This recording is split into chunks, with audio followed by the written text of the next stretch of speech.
నేను మీ విజయ్ కుమార్. ఈరోజు మనం అన్నమయ్య జిల్లా మదనపల్లిలో నీరుగొట్టి వారిపల్లి దగ్గర అయితే ఉన్నాం. ఇక్కడ నిన్న జరిగినటువంటి అమానుషమైనటువంటి ఘటన ఏదైతే ఉందో రాష్ట్ర వ్యాప్తంగానే కాకుండా ప్రపంచవ్యాప్తంగా ఉన్నటువంటి అందరి మనసులను కూడా కలిచివేసిందని చెప్పేసి కూడా మనం తెలుసుకునేటువంటి ప్రయత్నం చేయొచ్చు. ఎందుకంటే నిన్న జరిగినటువంటి ఘటన అంటే 7 ఏళ్ల బాలికపై చిన్నారిపై జరిగినటువంటి యొక్క ఘటనతో మొత్తం రాష్ట్రం అంతా కూడా ఉలిక్కిపడి ఒక్కసారిగా నోరెళ్ళబెట్టినటువంటి పరిస్థితి అయితే మనకు కనబడుతూ ఉంది. అంటే ఇలాంటి ఘటనలు ఎక్కడా కూడా పునరావృతం కాకుండా ఉండడానికి పోలీసులు వారు కూడా చేస్తున్నటువంటి ప్రయత్నాలు కూడా చాలా ఉన్నాయని చెప్పేసి కూడా మనకు తెలియజేయడం అయితే జరుగుతూ ఉంది. అదేవిధంగా నిన్న ఈ ప్రాంతం అంతా పూర్తిగా జనసంద్రమైనటువంటి పరిస్థితి అయితే మనకు కనపడుతూ ఉంది. ఈరోజు నిర్మానుష్యంగా కనపడుతున్నటువంటి పరిస్థితి కూడా కనపడుతూ ఉంది. అంటే ఆ యొక్క నిందితుడు ఎవరైతే ఉన్నాడో కులవర్ధన్ ఎవరైతే ఉన్నారో ఆ కులవర్ధన్ వాళ్ళ ఇంటి దగ్గర అయితే కూడా పూర్తిగా వాతావరణం కూడా చాలా ప్రశాంతంగా ఉన్నటువంటి పరిస్థితి అయితే మనకు కనపడుతూ ఉంది. అంటే నిన్న ఇదే సమయానికి ఇక్కడే కొన్ని వందలాది మంది వేలాది మంది అందరూ కూడా మదనపల్లి వాసులందరూ కూడా ఇక్కడికి చేరుకొని పెద్ద ఎత్తున నిందితుడిని మాకు అప్పగించాలంటూ కూడా చేసినటువంటి యొక్క నినాదాల వెనక పెద్ద ఆనందం చెప్పేసి కూడా మనం తెలుసుకోవచ్చు. ఎందుకంటే జరిగినటువంటి ఘటన సామాజిక కోణంలో చూసుకుంటే చాలా దురదృష్టకరం అని చెప్పేసి కూడా చాలామంది విశ్లేషకులు చెప్తున్నటువంటి పరిస్థితి అయితే మనకు కనపడుతూ ఉంది. నిన్న ఇదే ప్రాంతంలో ఇదే ఇంట్లో ఆ యొక్క బాలిక ఆ చిన్నారి మృతదేహాన్ని ఒక డ్రమ్ములో పెట్టినటువంటి పరిస్థితి అయితే మనకు చాలా స్పష్టంగా కనపడుతూ ఉంది. అంటే వారి తల్లిదండ్రులు కూడా వారి బంధువులు అదేవిధంగా వేలాది మంది ప్రజలందరూ కూడా ఇక్కడికి వచ్చేసి ఆ యొక్క బాలిక మృతదేహాన్ని మేము అప్పగించము, ఎప్పుడైతే నిందితుడిని మాకు అప్పగిస్తారో అప్పుడే మేము ఆ యొక్క మృతదేహాన్ని పోస్ట్ మార్టం పంపిస్తాము అని చెప్పేసి వాళ్ళు అయితే గట్టిగా నినాదాలు చేసినటువంటి పరిస్థితి అయితే మనకు చాలా స్పష్టంగా కనపడింది. అంటే నిన్న జరిగినటువంటి యొక్క ఘటనకు దేశ నలుమూలలో ఉన్నటువంటి ప్రతి ఒక్కరు మనసున్న వాళ్ళు ఎవరైనా కూడా చేసినటువంటి పరిస్థితి అయితే కనపడతా ఉంది. అంటే ఈరోజు మార్నింగ్ చూసుకున్నట్టయితే అంటే పోలీసుల చొరవతో ఈ యొక్క అంటే పోలీసులు నిన్నటి నుంచి గాలిస్తున్నామని చెప్పేసి కూడా కోయా ప్రవీణ్ గారు అంటే డిఐజీ కోయా ప్రవీణ్ గారు కూడా చెప్పడం అయితే జరిగింది. సో ఈరోజు మార్నింగ్ చూసుకున్నట్టయితే ఆ యొక్క మృతదేహం ఎవరైతే నిందితుడు ఉన్నాడో కులవర్ధన్ ఇదే ఇంటికి సంబంధించినటువంటి నిందితుడు ఎవరైతే ఉన్నారో కులవర్ధన్ మృతదేహాన్ని కూడా ఈరోజు ఒక చోట గుర్తించామని చెప్పేసి అంటే ముదివేడు ప్రాంతంలో కనసానవారిపల్లి దగ్గర ఒక చెరువులో ఆ యొక్క మృతదేహాన్ని గుర్తించామని చెప్పేసి కూడా పోలీసులు అయితే చెప్పడం అయితే జరిగింది. ఆ యొక్క మృతదేహాన్ని తీసుకొని వచ్చి గవర్నమెంట్ హాస్పిటల్లో మార్చురీ దగ్గర అయితే ఉంచడం అయితే జరిగిందని చెప్పేసి కూడా మనం తెలుసుకోవచ్చు. అదేవిధంగా ఇంకో కోణంలో చూసుకున్నట్టయితే మనకు దీనికి పూర్తిగా ఆపోజిట్లో ఉన్నటువంటి చిన్నారి ఇల్లు కూడా చాలా ప్రశాంతంగా ఉందని చెప్పేసి కూడా మనం తెలుసుకోవచ్చు. అంటే ఆందోళనకరంగా మారినటువంటి యొక్క పరిస్థితి అంతా అదుపు చేయడానికి పోలీసుల తరం కూడా కాలేదని చెప్పేసి కూడా చాలామంది వాపోతున్నటువంటి పరిస్థితి అయితే మనకు కనబడుతూ ఉంది. అంటే ఇదే ఇంట్లో కూడా ఆ ఇంట్లో చిన్నారి మృతదేహం ఆ ఇంట్లో కూడా ఒక చిన్నారి చనిపోవడము, అదేవిధంగా మనకు ఈ ఇంటికి ఆపోజిట్లో ఉన్నటువంటి నిందితుడు కులవర్ధన్ కూడా చనిపోవడం అనేది అంటే ఏ విధంగా చూస్తున్నారు అంటే మనతో పాటు ఇక్కడ చాలామంది నాయకులు అయితే ఉన్నారు. వారిని కూడా ప్రజలు నాయకులు అందరూ కూడా అంటే ఈరోజు కులవర్ధన్ చనిపోయినప్పటికీ కూడా చిన్నారి ఇంటి దగ్గర ఇప్పటికీ కూడా మద్దతుదారులు చాలామంది ఇక్కడికి రావడం అయితే జరిగింది. వారితో కూడా మనం మాట్లాడేటువంటి ప్రయత్నం అయితే చేద్దాం రండి.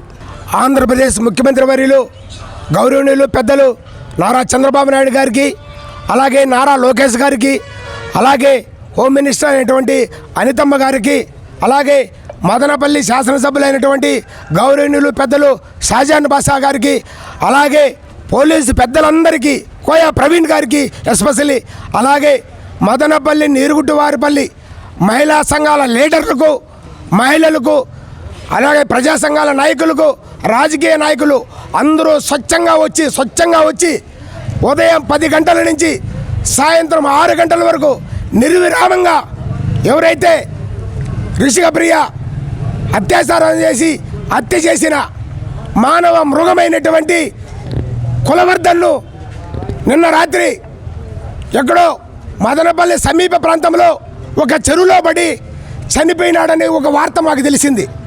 మదనపల్లి పట్టణ ప్రజలు, ప్రజా సంఘాలు మేము కూడా చాలా సంతోషం వ్యక్తం చేస్తున్నాం. ఎందుకంటే అడవిలో ఉండాల్సిన ఒక మానవ మృగం ఈ సమాజంలోకి వచ్చి కనపడిన మహిళలందరినీ, చిన్నారులందరినీ కూడా చిదిమేస్తున్నాడు. నిజంగా ఈరోజు మరీ ప్రత్యేకంగా మా మదనపల్లి ట్రాన్స్జెండర్స్ ఈరోజు స్టాండ్గా నిలబడి ఆ యొక్క శవాన్ని, రిషికప్రియ శవాన్ని అడ్డుకొని మాకు న్యాయం జరిగినంత వరకు ఆ యొక్క మానవ మృగాన్ని తీసుకొచ్చి ఇక్కడ ఎన్కౌంటర్ చేసేంత వరకు మేము యొక్క రిషికప్రియ యొక్క శవాన్ని కూడా ఇవ్వమని ఆ ట్రాన్స్జెండర్ కూడా పెద్ద ఎత్తున ఇక్కడ నిరసన వ్యక్తం చేసినారు. వారికి కూడా మదనపల్లి పట్టణ ప్రజల తరపున, ప్రజా సంఘాల తరపున ప్రత్యేకంగా ధన్యవాదాలు తెలుపుకుంటున్నాం. గాంధీజీ గారు మనకు సందేశం ఇచ్చారో, ఏ రోజైతే మహిళ నడిజామున స్వేచ్ఛగా భారతదేశంలో తిరగగలదో అప్పుడే భారతదేశానికి నిజమైన స్వాతంత్రం సిద్ధిస్తుంది అన్న సంకల్పంతో ఏ సందర్భంలో ఇది జరిగిందో దానికి ఎప్పటికప్పుడు అప్డేట్స్ అందించే వాళ్ళు అధికారులకు ఎప్పటికప్పుడు ఆదేశాలు ఇస్తూ, అదేవిధంగా మన స్థానిక ఎస్పీ గారు కావచ్చు, అదేవిధంగా కలెక్టర్ గారు అందుబాటులో లేని సందర్భంలో కూడా మనకు కడప ఎస్పీ గారు ఇక్కడికి వచ్చి పర్యవేక్షించి ఈ సమస్యను అనేది పరిష్కరించి వాళ్ళకి ఏదైతే ఉన్మాది ఉన్నాడో ఆ ఉన్మాదికి మీకు ఏదైతే ప్రజలు కోరుకున్నారో ఆ ప్రజా తీర్పు మేము ఖచ్చితంగా ఇస్తాం, సమాజానికి ఒక హెచ్చరిక ఇస్తాం. ఇటువంటి ఉన్మాద కార్యక్రమాలు ఎప్పుడు కూడా ఇంకా రిపీట్ కాకూడదని వారు ప్రజలకు మాట ఇచ్చారు. ఆ మాట ప్రకారం ఈరోజు అతను ఒక చెరువులో శవమై తేలడం ప్రతి ఒక్క ఆంధ్రప్రదేశ్ పౌరులు, మహిళలు, అదేవిధంగా దేశవ్యాప్తంగా ఉన్న మహిళామణులందరూ కూడా ఇది ఒక హెచ్చరికగా దేశంలో ఈ విధంగా ఉన్మాద కార్యక్రమాలకు ఎవరైతే పాల్పడతారో వాళ్ళకు ఒక హెచ్చరికగా అందిస్తూ ఈరోజు ఆంధ్రప్రదేశ్ ప్రభుత్వం నిలబడడం, అదేవిధంగా పోలీస్ వ్యవస్థ కావచ్చు, మీడియా వ్యవస్థ కావచ్చు, ప్రతి ఒక్కరికి ప్రజలకు కావచ్చు ఈరోజు మేము ఈ సందర్భంగా కృతజ్ఞతలు తెలియజేస్తున్నాం. సో నిన్న జరిగినటువంటి ఆందోళనలో మనతో పాటు ఒక మహిళ కూడా ఇక్కడ మనతో పాటు ఉన్నారు. వారు కూడా నిన్న పెద్ద ఎత్తున రోడ్డుపై బైఠాయించి నినాదాలు చేస్తూ అదేవిధంగా ఈ యొక్క కుటుంబానికి మద్దతుగా నిలిచినటువంటి పరిస్థితి అయితే మనకు చాలా స్పష్టంగా కనబడింది. అదేవిధంగా మన మహిళ ఈరోజు మనతో పాటు ఉన్నారు. అంటే ఈరోజు అంత్యక్రియలు కాకముందే కులవర్ధన్ మృతదేహాన్ని గుర్తించినటువంటి పోలీసులను వారు ఏ విధంగా అభినందిస్తారు ఒకసారి మనం వారి మాటల్లో అడిగి తెలుసుకున్నటువంటి ప్రయత్నం అయితే చేద్దాం. రండి, చెప్పండి అమ్మా. ఈ విషయాన్ని ఎత్తుకుంటే చాలా సంతోషమైన విషయమే. ఏదైతే ఎంత తిరిగి అతను చనిపోయినా కానీ ఆ తల్లికి కడుపుకోత అనేది మనము తీరలేని కోరిక. కానీ ఆ మనసులో, ఆ తల్లి మనసులో అయితే కొంచెం బాధ మనం తీరగలిచినాము. ఆ దేవుడు ప్రభుత్వానిపైన శిక్షించలేకపోయినా కానీ దేవుడు అనేది ఒకడు ఉన్నాడు, శిక్షించినాడు. దీని ప్రతి ఆడ మహిళ చాలా సంతోషంగా తెలుగు చెప్తా ఉండారు. దీంట్లో మాకైతే చాలా సంతోషంగా కూడా ఉంది. ఇట్లా ఇంకా కూడా జరగకుండా, ఇలాంటి సిచ్యువేషన్ రాకుండా వీడియో తీసుకుపోయి ముందర పెట్టుకొని ప్రభుత్వాన్ని కోరుకుంటున్నదంటే ఏదంటే మగ్లింగ్ ఇవంతా ఉన్నాయో అవి ఎవరిని ఖండించాలని మేము కోరుకుంటాను. అతను బతికి వచ్చి మళ్ళీ తిరగా వచ్చినా కానీ ఇంకొక ఆడబిడ్డ కూడా జీవితం జరిగింది. ఏదైతే ఆ అమ్మాయిని పూడ్చిపెట్టకనే అతను శవం బయటపడింది. మేమందరము నిన్న కోరుకునే దానికి, మేము నిన్న కష్టపడిన దానికి మాకు ఫలితం అయితే జరిగింది. ఈ ఫలితము మాకు జరిగిన వల్ల మాకు చాలా సంతోషంగా, మాకు పెద్ద చిన్న పిల్ల చాలా సంతోషంగా ఉన్నారు. ఇంకో బిడ్డకు ఇట్లా అన్యాయం జరగకూడదు, ఇంకో తల్లి ఇట్లా బాధపడకూడదు. ప్రతి ఒక్క తల్లులు సంతోషంగా ఉండాల. పోలీసు వాళ్ళు నిన్న అందరూ తిట్టినారు. ఈ పొద్దు మనశాంతిగా వాళ్ళకు కూడా సంతోషంగా ఉంది. పోలీసు వాళ్ళకు కూడా ఒక న్యాయం జరిగింది కాబట్టి అందరికీ సంతోషము. ప్రతి ఒక్క తల్లికి, ప్రతి ఒక్క బిడ్డకు ఇట్లా పరిస్థితులు రాకూడదు. ఆడబిడ్డలు స్కూల్కి పోతా అంటారు, వస్తూ అంటారు. ప్రతి ఒక్క తల్లికి భయమే కదా, ఏమో ఎట్నో అని. కావులు ఉండాలంటే ఉండలేరు కదా, అది విషయము. ఓడు సచ్చినాడు కాబట్టి అందరికీ సంతోషంగా ఉంది. నాయన ఆ బిడ్డకి రాకూడదు, మా బిడ్డలు బయట పంపించాలో చాలా భయం అవుతుంది. ఇంట్లో మేము ఒకరు ఉండి ఒకరు బయట వెళ్తున్నాము. ఏ తల్లి ఇట్లా బాధపడకూడదు. ఒక బిడ్డను కన్నా పెంచాలంటే చాలా కష్టం ఉంది. 6-7 బిడ్డ ఇంత అన్యాయం చనిపోతే ఆ బిడ్డకి ఎంత కడుపుకోతుంటుంది. ఇట్లాంటి పరిస్థితి ఇంక ఏ బిడ్డకి రాకూడదు. ప్రభుత్వం బాగా చర్యలు తీసుకోవాలని మనస్ఫూర్తిగా కోరుకుంటున్నాం. తల్లిదండ్రులు సంతోషంగా బతకాలని మేము కోరుకుంటున్నాం. నా పేరు సరస్వతి, నేను ఇక్కడనే ఉంటాను. నేను 10th వరకు చదివాను. ఇప్పుడు వరకు మదనపల్లిలో అయితే ఇలాంటి ఏం జరగలేదు, ఇదే ఫస్ట్ టైం జరగటం. కానీ అమ్మాయికి న్యాయం కావాలని నేను అందరు పోరాడిన దానికి పోలీస్ వాళ్ళు, చట్టము అందరూ స్పందించారు. సాయంత్రం వరకు చేసిన పోరాటానికి అందరూ స్పందించి న్యాయం చేశారు. వాడిని చంపేశారు. దానికి అందరూ ప్రతి ఒక్క ఆడబిడ్డ సంతోషంగానే ఉంది. ప్రతి ఒక్క ఇంట్లోనూ సంబరం చేసుకుంటారు. కానీ ఇది ఈరోజు జరిగింది, ఇంకో రోజు జరగకూడదు. ప్రతి ఒక్క మగవాళ్ళనే కాదు, ఆడవాళ్ళలో కూడా ఉన్నారు. ఆడవాళ్ళైనా మగవాళ్ళైనా మారాలి, సమాజంలో ఆడవాళ్ళకి కొంచెం చోటు ఇవ్వాలి. బట్టల గురించి ఇవంతా మేమేం మాట్లాడు, కనీసం అమ్మాయిలు బయట పోయినప్పుడు గంజాయి తాగేసి ఎట్లా అంటే అట్లా చూడటము, మాట్లాడటము, కనీసం బండిలో పోతాండి కూడా అమ్మాయిలు నడుచుకుంటూ పోతుంటే హేళన చేయడము, ఇవంతా ఏం చేయకూడదు. దీని మీద కూడా చట్టం చర్యలు తీసుకోవాలా. గంజాయి అనేది కూడా కొంచెం తగ్గించాలా. దీనివల్ల చాలా మంది పౌరులు చెడిపోతున్నారు కూడా. స్కూల్ పిల్లలు కానీ, కాలేజ్ పిల్లలు కానీ, ఎవరైనా కానీ ఈ గంజాయి తాగడం వల్ల చాలా మంది లైఫ్ స్పాయిల్ అయిపోతున్నారు. అదే కాక వాళ్ళు చేసుకున్న భార్యలు కూడా చాలా ఇబ్బంది పడుతున్నారు ఇళ్ళల్లో.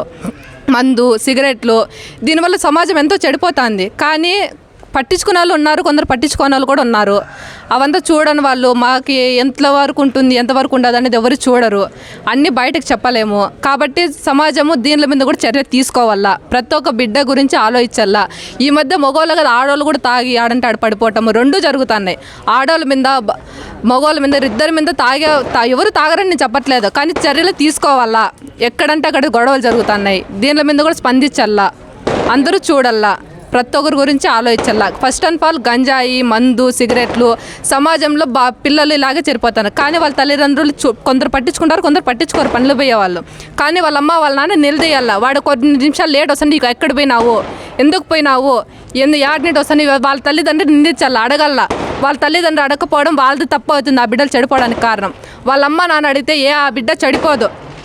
ఫస్ట్ ఆఫ్ ఆల్ వాళ్ళ బిడ్డలు ఎక్కడ పోతున్నారు, వాళ్ళ తల్లి తండ్రి ఇంటికి వస్తానంటే అడగల. నువ్వు ఎందుకు లేట్ అయింది, ఎవరి దగ్గర పోయినావు, ఎందుకు వచ్చినావు, నువ్వు తాగినావా లేదా, వాళ్ళ తల్లిదండ్రులు అడిగితేనే దానికి సమాజంలో విలువ ఉంటుంది.